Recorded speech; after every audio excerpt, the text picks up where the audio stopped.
job well done. Well, thank you. All right, take 2. It's you.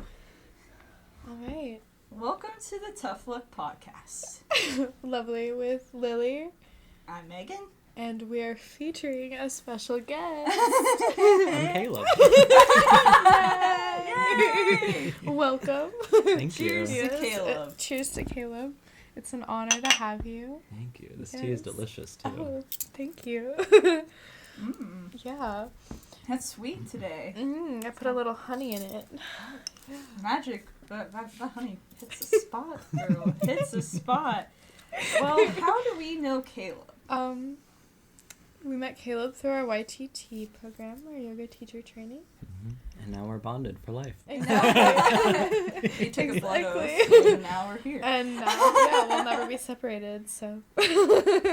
Beautiful. Beautiful. I have a few questions for you, if you don't mind me asking. Yeah, let's get into it. All right. What got you into yoga for the first time? Ooh.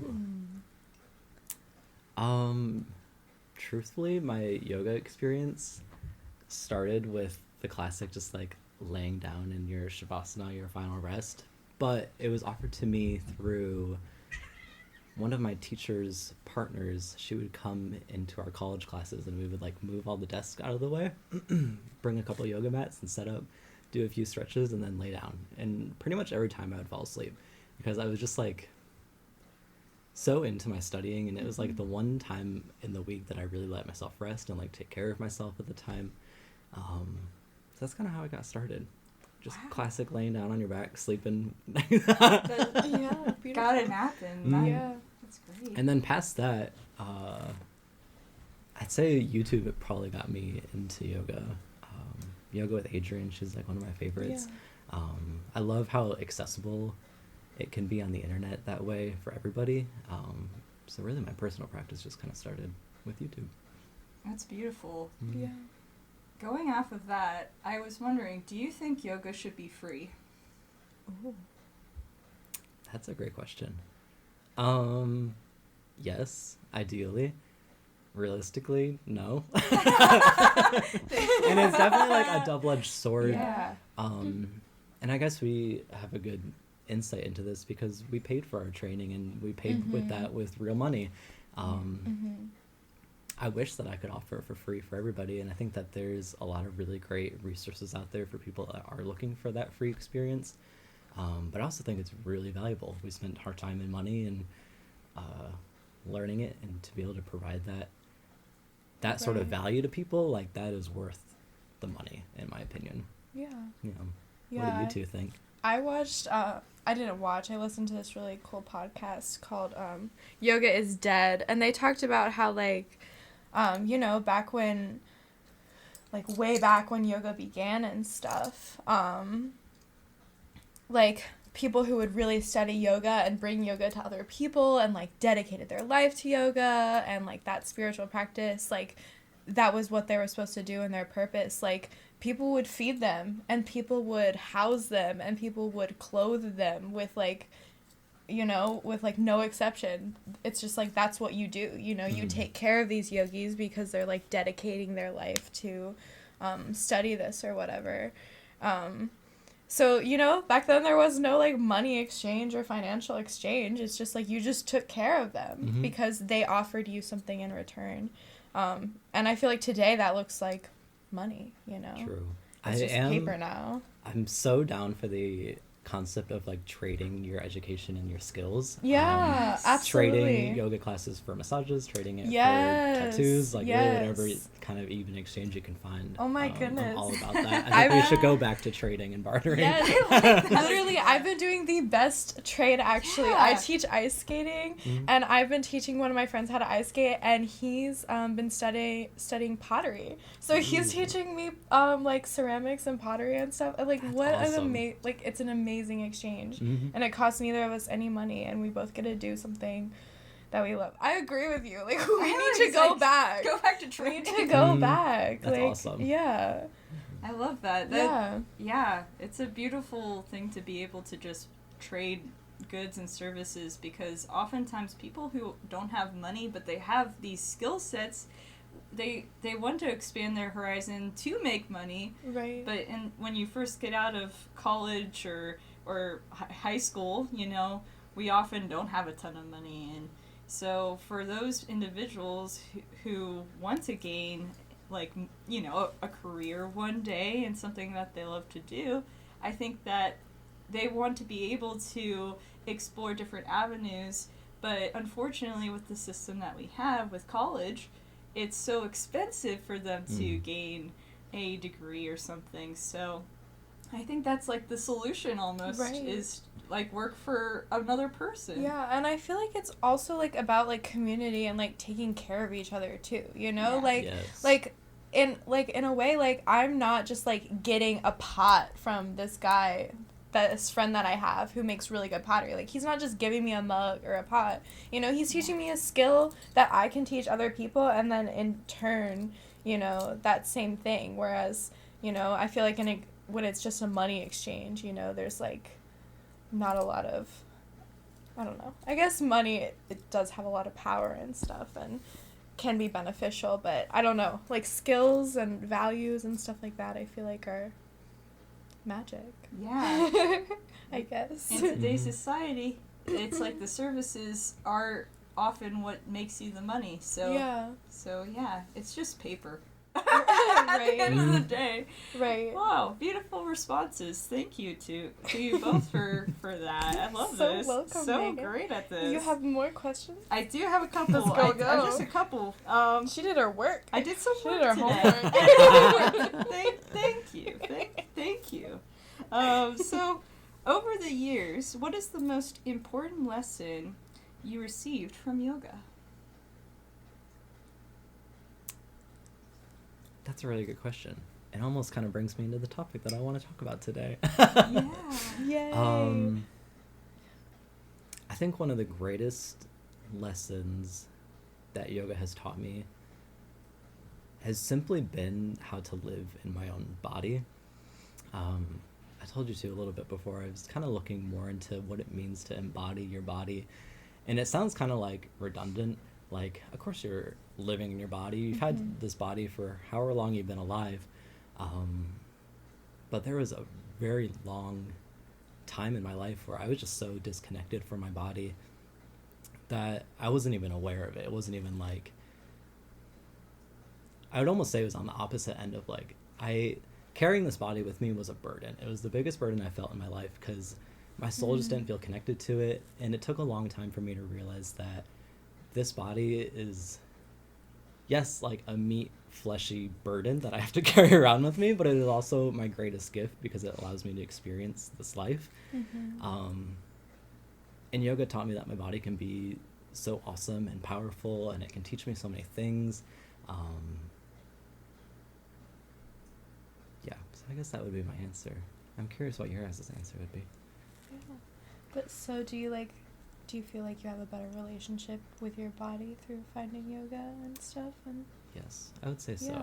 I think coming into my body and allowing my presence just to be here, and I can't be anybody different. Like, Right. I am stuck with this vessel, as great and as awful as it can be.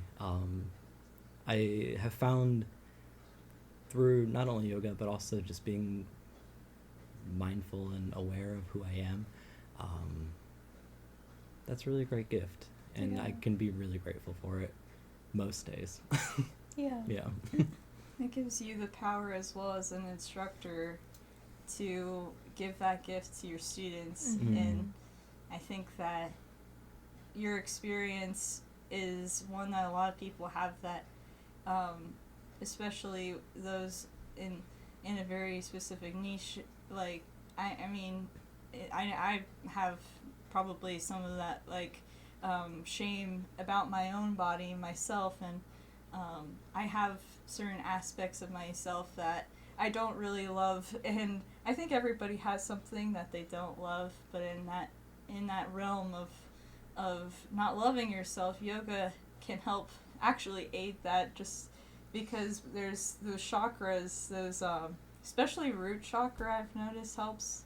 Like, root chakra practices helps a lot with my understanding of okay, this is where we came into this world, and we all came in at some point. And like once upon a time, like yeah, and so I think that's beautiful that you offer that perspective. So nice. It's something even in teaching my classes. I teach at the YMCA now, which is really great because there's just so many different types of people that come in to my classes. And I'm always encouraging people, and I don't know if you're supposed to do this as a yoga teacher, but I'm like, this is your time to follow your breath, listen to what your body needs. I was like, I can do Simon Says with you all day. Like, you can listen to me for the next hour, or you could do exactly what you want. Like, you don't have to listen to me. A lot of people don't take me up on that. A lot of people are just like, what's next? What's next? Like, give me something to do. But I love giving people like just a few minutes to like play with themselves and see what kind of poses they want to take. Or even in cat cow, I'm like, so you can like inhale with the cow, exhale with the cat. I was like, or you can follow your own breath and like see what feels best to you. I think that stuff is important too. Just those little moments of listening to yourself along the way. Yeah. Absolutely. That's amazing, like that you encourage people to be more about their own bodies instead of having it be about what you want to do, because often a lot of instructors have it where it's like, okay, here's my plan, and they just have it one way and it's linear, whereas a lot of people don't have access to various postures or poses or things, so what you're doing is allowing them to feel out the pose instead of I have to achieve this one pose, right? Yeah, like with like even for me, like being in a yoga class and going like through, you know, a flow, so like chaturanga coming up, upward dog and then back into downward dog, like I have never been able, like thinking about it right now, I've never been able to align my breath with an instructor's like cueing for that. Like my breath always looks differently. Sometimes, you know, you want to hold something longer or whatever. And I've always tried to, you know, match my breath up with that cueing, and it just like for me it just looks differently. And, you know, for other people it's gonna look differently. And same with like just the simple cat cow. Like we're technically supposed to do our breath this one way, everybody cues it this one way, but what if it looks differently? Or what if I want to hold my cat for like, you know, 5 breaths, you know, and just like feel into my shoulders and stuff, you know, like there's no yes or no. It's it's your body, it's your yoga for sure. Thank you for that. Appreciate that. All right.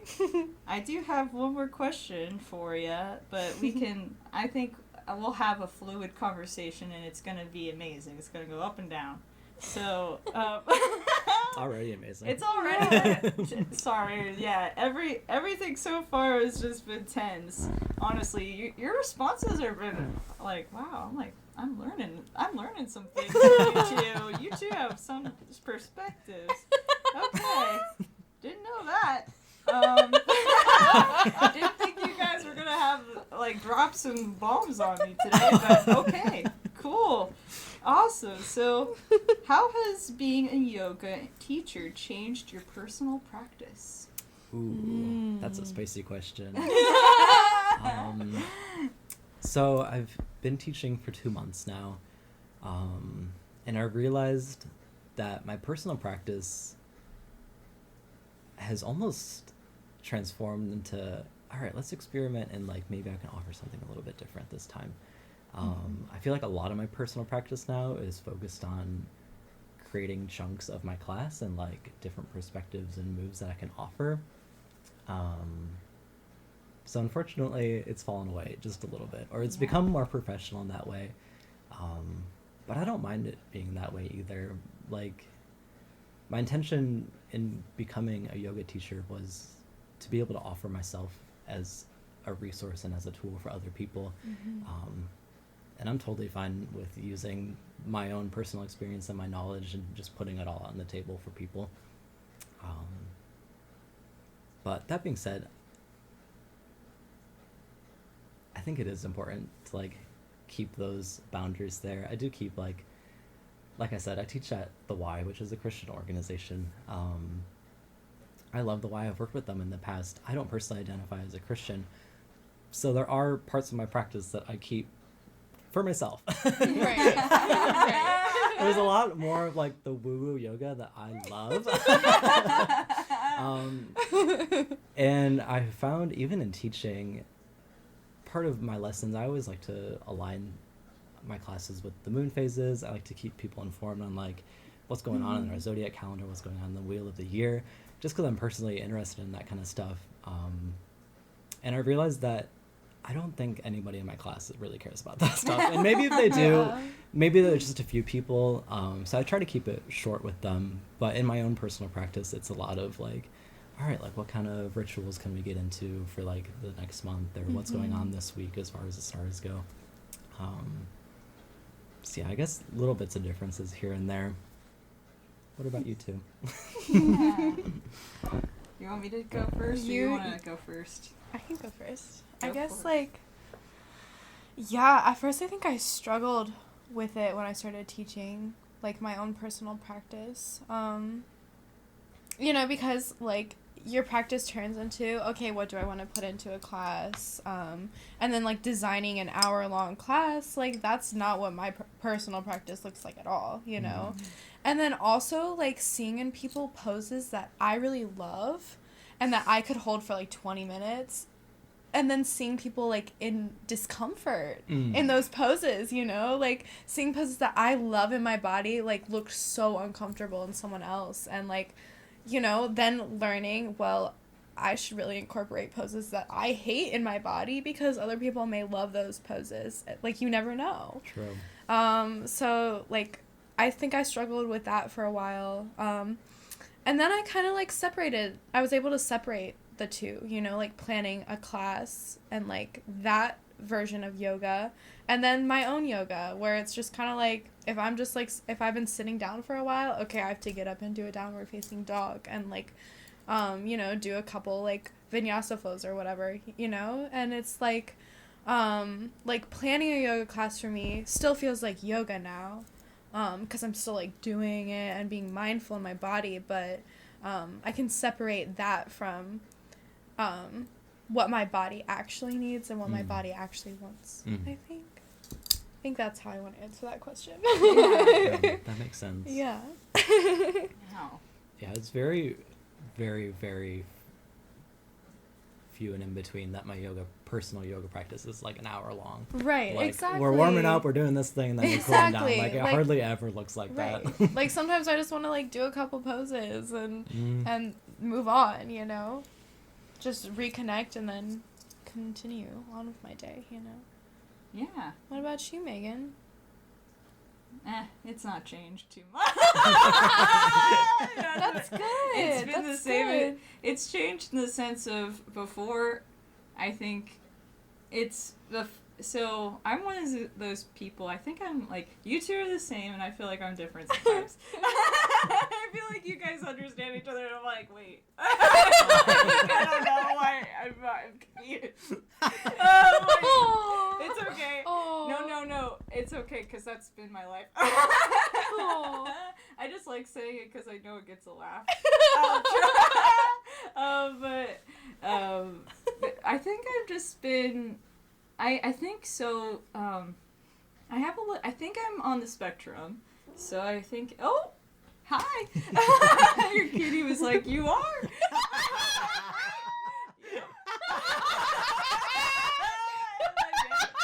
He said, Yep. She's on the spectrum. I can tell. But I'm just like...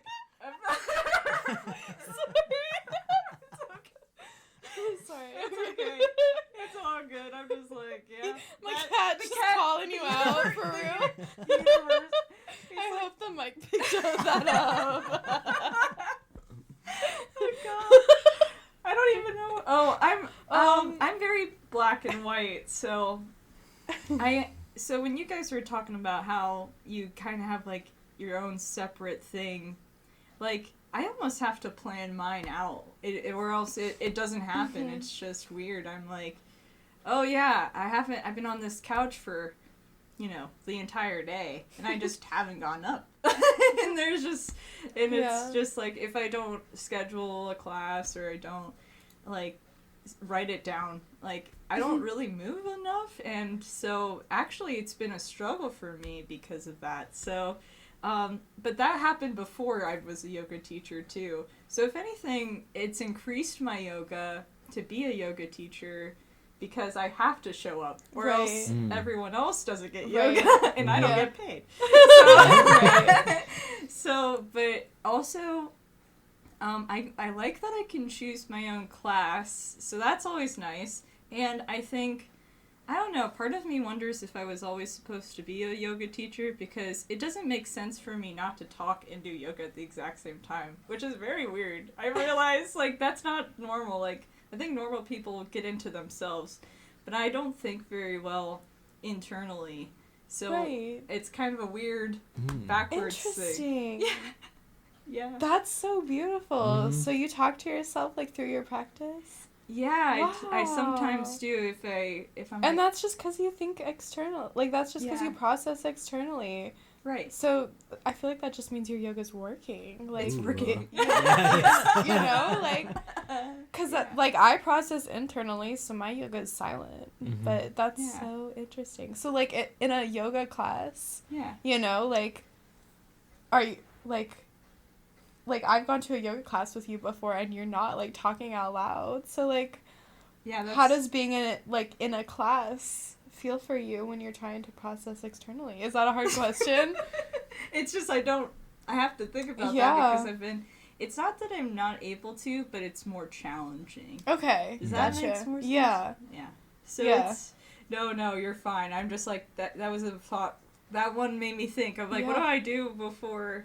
Right. Like, is it just like programmed into you? Like, oh, I'm gonna be in a class, so I cannot like talk through my practice. You know? Yeah. So I have to. So with mine, I have to put like if I'm interacting with public people, like I normally don't make facial expressions the same way other people do, and so like. It is a way I can kind of like take the mask off because I'm like allowed to make a weird like confused face or like if I'm like if I'm really thinking about something I'm like this no one's gonna care. Right. So it allows me to take my mask off, but sometimes like because of the ADHD I like scatterbrain sort of thing. So I'm like, oh, there's my other thought. Here's my other thought. So yeah. Thank you for asking that. Hey, these are great questions. Yeah. Like, yeah, you turned it on. I'm like, oh, I'm yeah. sorry. No, I put it on you guys. So you threw it back. But It made me think yeah. of your earlier question about like what Yeah. has one of the values or something valuable that yoga has brought to you. Yeah. I think even beyond that, becoming a yoga teacher has brought my voice to me. Yeah. There was maybe just a few years ago, I could have never imagined myself standing in front of a room of more than a few people and like being able to guide them in that way. It's opened up a lot for me, and I feel like it's just the beginning of like not only being able to guide people but learning how to express myself even more. I mean, being on this podcast is like a great exercise for me too, just speaking up and letting my voice be heard. I think it eventually is going to come back around and just heal kind of the internal wounds that I have, and being able to share my story and put myself out there. Yeah. It's all good stuff. It's all really important. No, like It takes the work. I mean, this is like Megan saying that like we're similar and she's different, but like I definitely feel that because Megan loves this podcast, you know, and sometimes for me it's just like, you know, like I gotta talk about myself and like oh, you know. So I think the podcast, like I was talking to Megan about it last week, like just talking to people in general has become easier for me with this podcast, and you know, like that public speaking thing has just become a lot easier. Where was I going with this? I was going somewhere with that. But yeah, like honestly, sometimes like when I'm teaching yoga, it even feels like almost channeling. Like sometimes like I feel like it's just like a meditation, and like I just like close my eyes and whatever I'm saying is just kind of coming out of me, and I don't really know where it's coming. Like, I don't even have to, like, think or process about what I'm saying. It's just, like...